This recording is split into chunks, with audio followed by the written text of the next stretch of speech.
We have dreams and targets and we believe. If you told me at 15 years old you're going to be earning £1,000 a week, you're going to have an S-Class chauffeur in you, I would believe I'd be the happiest boy in the world. But now I've got it, it didn't really mean much to me anymore. I already had set new targets. I already was thinking, I need £1,000 a week's not, £1,000 a week's not enough. I need 5,000 a week. I need to buy my own place. I don't even want to live with my mum anymore. I need this. So I was already not happy still. I already set new targets. And then I realized, you know what we're like? We're like a donkey chasing its own tail. Just keep going round and around and around. Like, you're never going to ever catch it. You're never going to be happy. Going out, Mum, my car's outside. This is on the council estate. My life turning around. I go outside on my council estate, I'm walking. I'm like, yo, I remember seeing there's a black Mercedes S-Class. I'm looking at this black Mercedes S-Class. This man gets out the car, he opens the door. He's like, good morning, Mr. Chin. He's opening the door for me, you know. I'm a proper little bad boy. I'm thinking, this is mad. I'm like, good morning. Looking in the car, I'm saying, yo, he's saying, you're my chauffeur.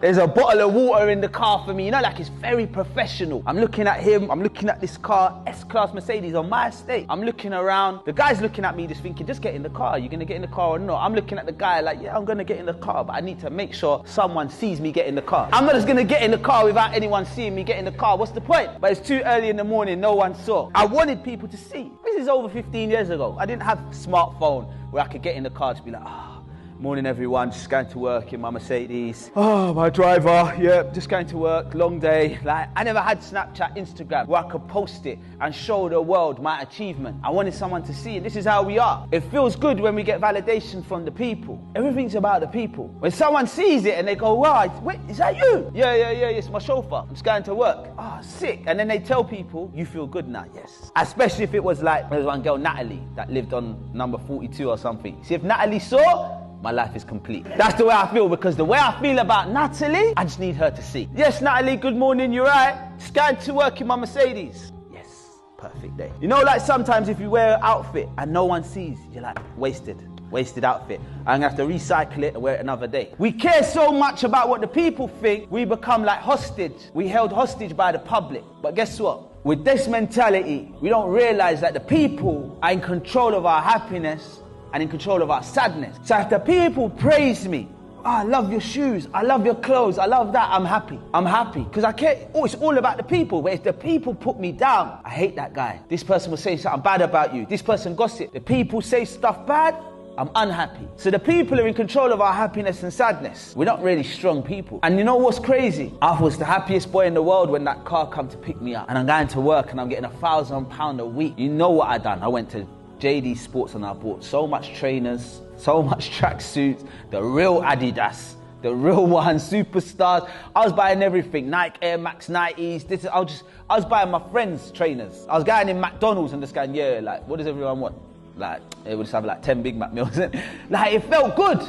It felt so good. And I was also taking that money and putting it back into the streets so I could make more money. Because I didn't have no guidance. No one was telling me. But it felt so good. However, 3 weeks in, phone rings in the morning. Good morning, Mr. Chin. Yeah, cool.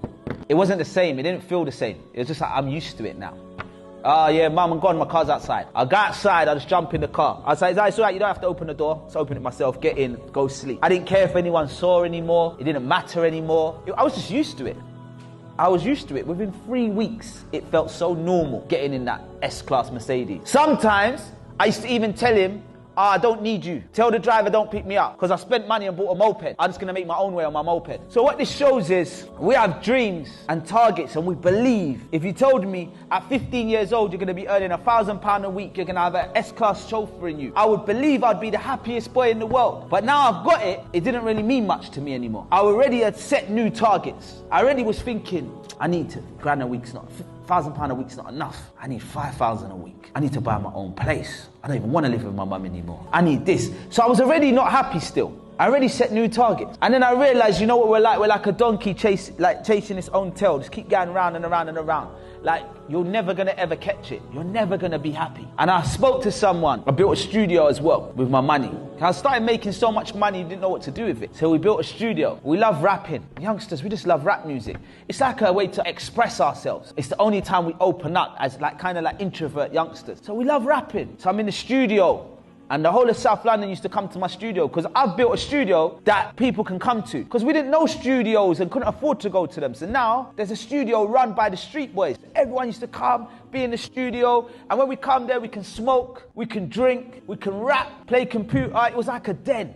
We had our base now. We didn't have to be out on the street. We had our place we can chill. So we loved it.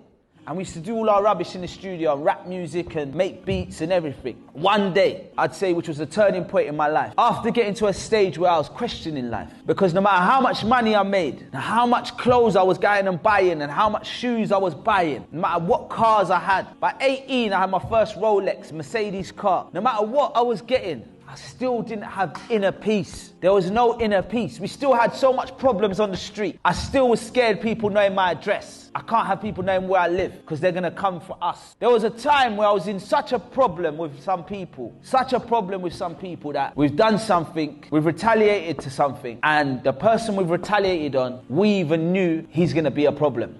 He's not going to wait. He's coming for us. Like, there's no way he's going to wait.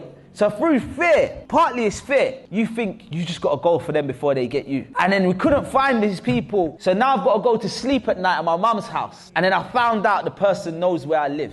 Do you know what that night was like? All night I'm just thinking, he's going to turn up at my house. My door's going to get kicked in. They're going to come running in. Guns blazing. My mum's here. My mum's from such a bad place in Jamaica. I told my mum what's going on. My mum goes to the kitchen, starts boiling the kettle, says anyone comes to the door, I'm just going to throw the kettle